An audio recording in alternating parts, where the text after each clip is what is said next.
Vamos a hablar de política, de gobiernos, de la Argentina y de toda la región. Desde Ecuador a las 6:10 de la mañana allí nos atiende Jaime Durán Barba, consultor y asesor político. Estimado Jaime, Hernán Funes, Sergio Bernstein, Luis Fernández de Echegaray y todo el equipo de Cadena 13 en Argentina, los saludamos, le mandamos un fuerte abrazo. Muy buen día, ¿cómo le va? Muy buenos días, un gusto saludar con ustedes. Igualmente, gracias por atendernos Es- temprano. Sabemos que está con mucho trabajo por las elecciones que allí se avecinan. ¿Y usted en Ecuador, qué está viendo de la Argentina en general y en particular del gobierno del presidente o de la figura de Javier Milei? es todo muy contradictorio como lo es también el proceso norteamericano. O sea, hay cosas que Milei ha hecho bien o ha tenido éxito con el manejo económico, centralmente en algunas cosas. Pero es curioso que cuando va a un foro económico como el de Davos, en vez de hablar de economía, lanza ese discurso absolutamente oscurantista que creo que ha provocado una indignación general que va a producir una marcha con éxito este día sábado. ¿Para qué hace eso y por qué lo hace? ¿No? Si él fuese un católico tradicional con una familia establecida, monogámica y muchos hijos, uno diría, bueno, total, el señor es del Opus Dei y defiende ese tipo de cosas. Pero ni siquiera es eso. Él es una persona que tiene una familia multiespecie, lo cual me parece respetable. Yo tengo varios amigos que tienen familias multiespecie, pero no es la persona más indicada para hablar de la resurrección de la moral católica de hace siglos. Claro. Lo escuchamos con atención, Jaime, ¿no? Usted hace mucho hincapié en la marcha de mañana que reúne a distintos partidos políticos, expresiones y, por ejemplo, a sindicalistas como la CGT, que reaparece en la Argentina. Luis, te escucha desde Ecuador Jaime Durán Barba. ¿Cómo le va, Jaime? Se está dando un Está Luis. fenómeno, ¿cómo anda? Un fenómeno que no es nuevo, y esto usted lo sabe muy bien, que es el pase de dirigentes de un partido a otro, y en este caso estamos hablando del PRO. Usted lo conoce muy bien, al PRO. Está la puja entre Patricia Bullrich y Mauricio Macri, el fundador del Espacio, vaciarlo de poder, vaciarlo de dirigentes. ¿Cómo ve esto de lo que está pasando con lo que era Juntos por el Cambio, pero más puntualmente en el PRO, en donde estamos observando que muchos dirigentes que ya directamente se están afiliando a la Libertad de Avanza?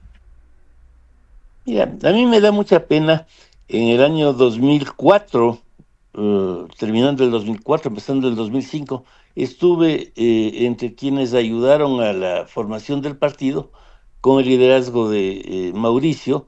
Estaba ahí María Eugenia Vidal, Horacio Rodríguez Larreta, Marcos Peña, en fin, un grupo interesante de personas que se iniciaban en la política eh, con poca posibilidad de tener éxito.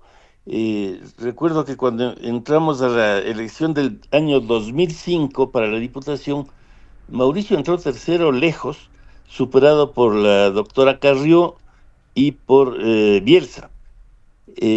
Pero se hizo un gran trabajo, Mauricio armó un excelente equipo. Al principio el objetivo fue llegar a la jefatura de gobierno de Buenos Aires, de la ciudad de Buenos Aires, después la presidencia. Tuvo mucho éxito en las elecciones en la provincia, con de Narváez del 2009, con María Eugenia Vidal después para la gobernación. En las intermedias, semejantes a las que vamos a tener este año, tuvo enormes éxitos. También con Esteban Bullrich, que le ganó a Cristina Fernández en la provincia de Buenos Aires. Todo ese enorme proyecto que funcionó bien hasta la derrota del 2019, que fue una derrota muy buena, porque aunque a veces se pierde en política, Mauricio quedó con 41%. Su posibilidad de ganar la siguiente elección era buena si le iba más o menos mal a Fernández, y era enorme si le iba muy mal. Y peor no le pudo ir. No tengo nada en Claro. su contra, pero fue un gobierno desastroso. Mauricio tuvo servida la mesa para ganar.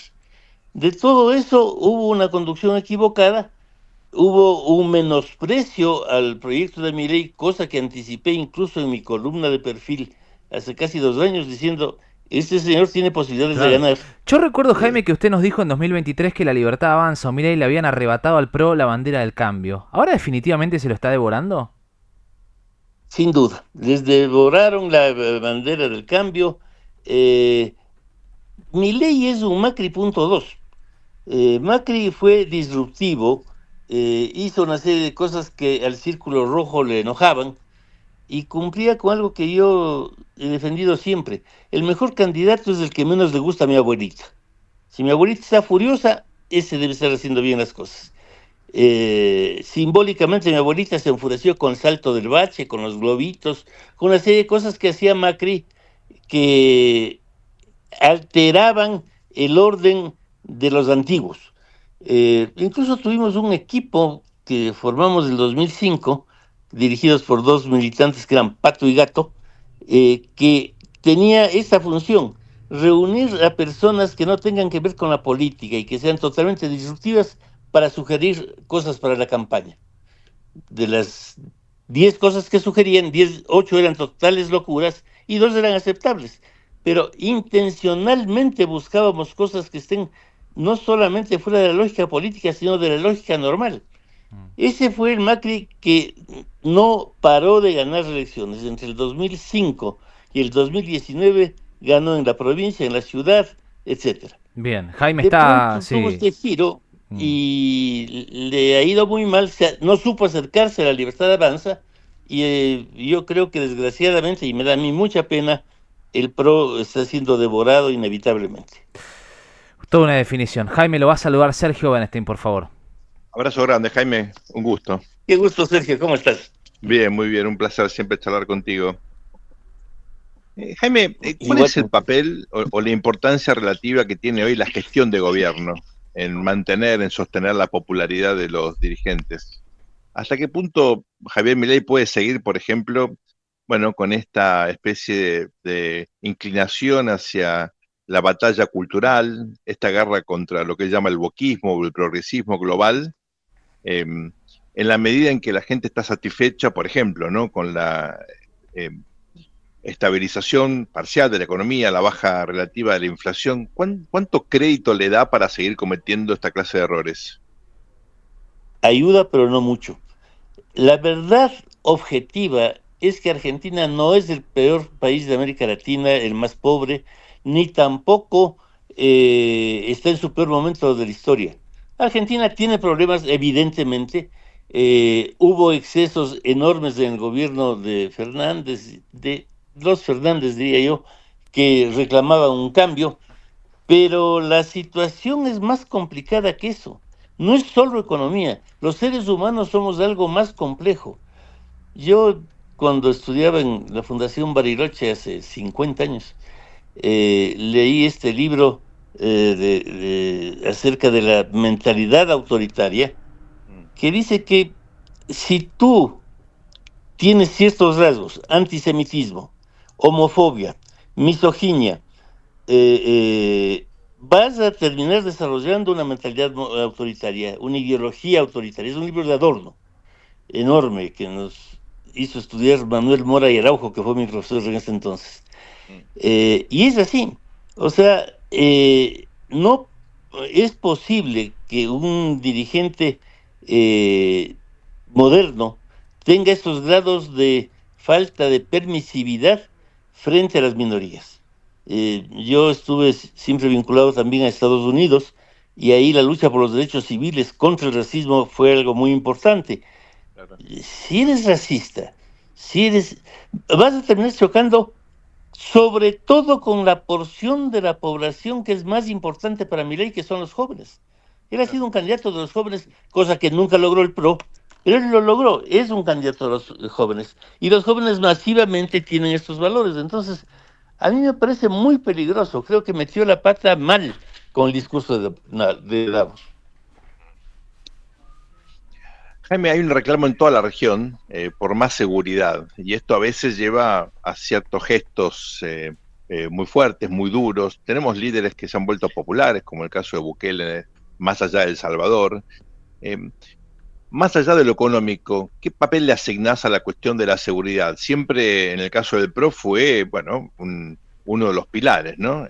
Poner la ciudad en orden o el país en orden. Se logró parcialmente, pero siempre fue un pilar. ¿Le seguís dando mucha importancia relativa a la cuestión de la seguridad? Es muy importante, pero lo de Bukele es una exageración. Yo estuve en ese país varias veces antes y la verdad es que es el país más chiquito de toda América Latina, que estaba controlado prácticamente por las bandas delincuenciales que habían ido hasta el extremo de controlar absolutamente un tercio del país. Y siendo tan chiquito, era la sede de la banda más peligrosa que ha habido en la última época, los Maras Salvatruchas, Claro. que llegaron a ser algo así como 40.000 y asolaban Centroamérica y California. En esa circunstancia asomó una persona con una mentalidad autoritaria.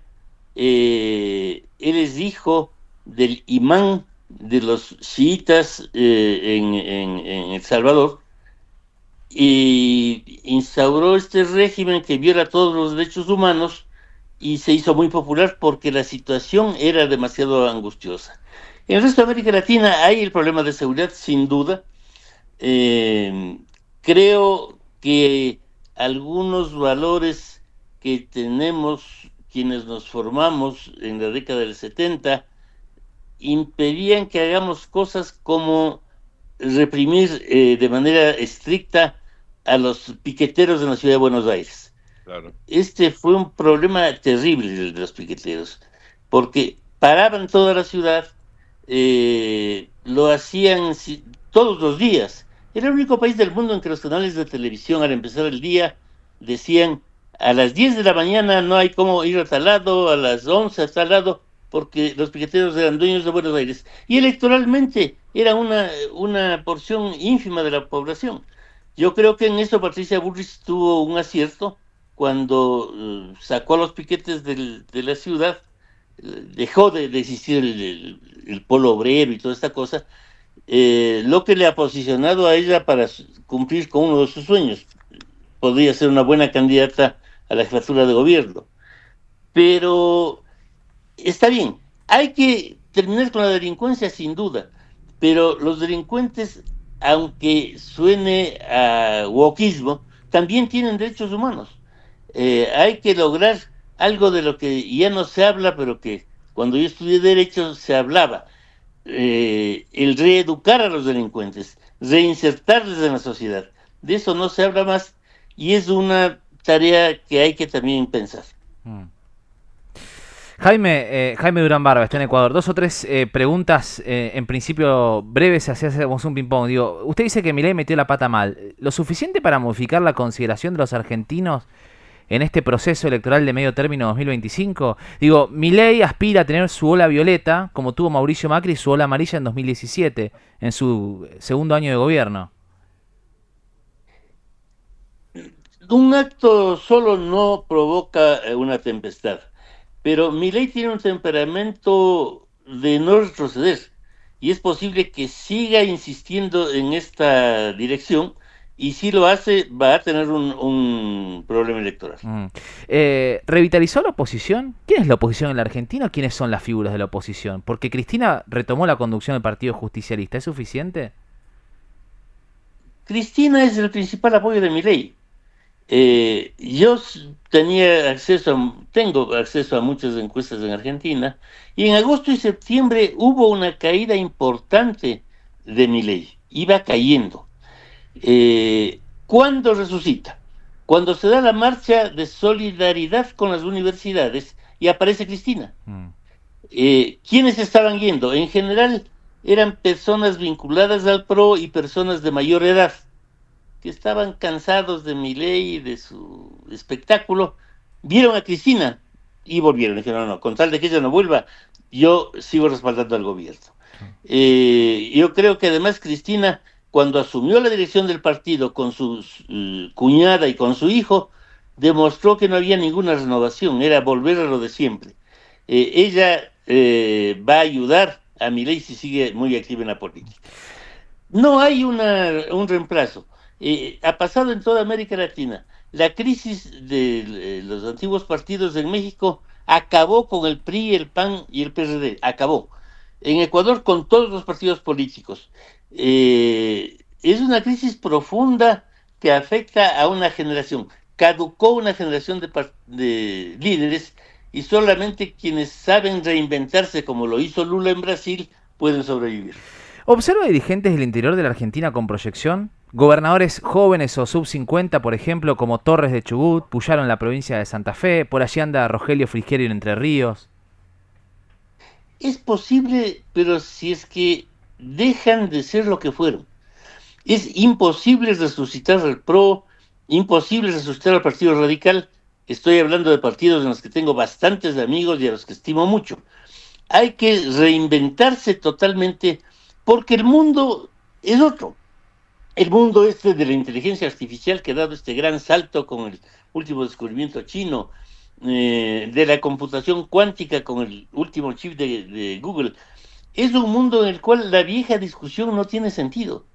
Las viejas discusiones de los políticos aburren a todo el mundo y tienen chance o aquellos que son totalmente nuevos o aquellos que, habiendo sido políticos antes, saben reinventarse totalmente, pero no hay vuelta al pasado.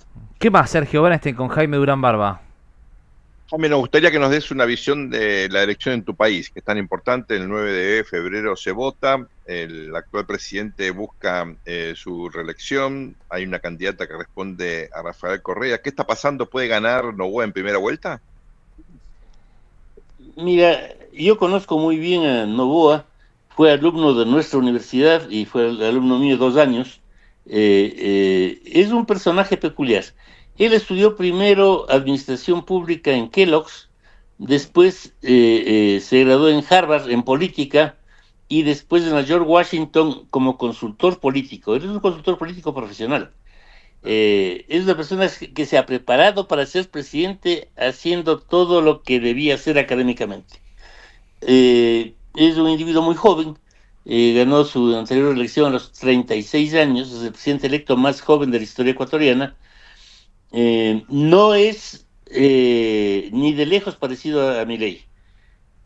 No es muy expresivo, no hace espectáculos, es más bien parco. Pero evidentemente es distinto. ¿Cuál es la fuerza de Noboa? Tú le ves en la televisión y es un joven distinto, con actitudes distintas, habla de cosas distintas. No tiene nada que ver con la clase política tradicional. De hecho, quien le enfrenta directamente es Rafael Correa, que tiene su candidata, que por su lado ha envejecido mucho, no solo físicamente, pero también con su discurso. Correa fue el primer político del mundo que felicitó a Maduro cuando hizo el último fraude en Venezuela. Okay. Y actualmente la tesis de ellos es que Venezuela es una democracia y el gobierno de Noboa es una dictadura, lo cual es inverosímil en un país en el que hay 800,000 venezolanos indigentes mendigando por las calles y buscando trabajo. Claro. Ha tenido equivocaciones graves Correa. Estamos haciendo ahorita un track. Obviamente Daniel es muy amigo nuestro de Santiago y mío, que fue nuestro alumno, y hemos tenido un programa de investigaciones enorme, como nunca hubo en Ecuador. Lo más probable es que Daniel gane la presidencia, pero se ha abierto la posibilidad inédita en Ecuador de que pueda ganar en la primera vuelta. En este momento está con 48% y la candidata correísta está 10 puntos abajo. Entonces es posible que Daniel gane. ¿Sí?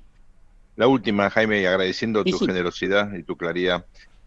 Apareció en la Argentina este personaje tan singular que es Karina Milei, la hermana del presidente. ¿Le hace bien al presidente tener una figura tan fuerte al lado? ¿Genera dudas en la opinión pública? ¿Cómo evaluás el potencial que tenés incluso en materia política personal? El fenómeno Milei es unipersonal y por eso las dificultades de alianza con Mauricio. Son dos soles muy absorbentes, muy poderosos, que no pueden compartir un sistema. Yo se lo comenté a Mauricio hace más de un año. Me dije, Milei tiene una personalidad muy fuerte y conozco indirectamente a Milei porque varias personas muy vinculadas conmigo están en su entorno. Claro. Milei es el fenómeno. Él es el que tiene los votos. Veo que ahora le expulsó a Marra. Nada le va a afectar. El mileísmo es Milei. Karina, en la medida en que la acompaña, tiene una cierta popularidad, pero no tiene ni de lejos la imagen que tiene Javier. Jaime, le queremos agradecer su valioso tiempo. Sabemos que es temprano, va rumbo a las 6:30 de la mañana allí en Ecuador, donde está usted esperando ya el tramo final del proceso electoral. Un fuerte abrazo, muy buen día, muchísimas gracias. Un gran abrazo para todos ustedes y especialmente para Sergio, gran amigo al que respeto tanto. Espero que le invite un asado a Zárate, la próxima. Vamos todos. Claro. Perfecto. Saludos, Jaime, muchísimas gracias. Un abrazo, Jaime. Saludos, hasta luego. El consultor y asesor político Jaime Durán Barba.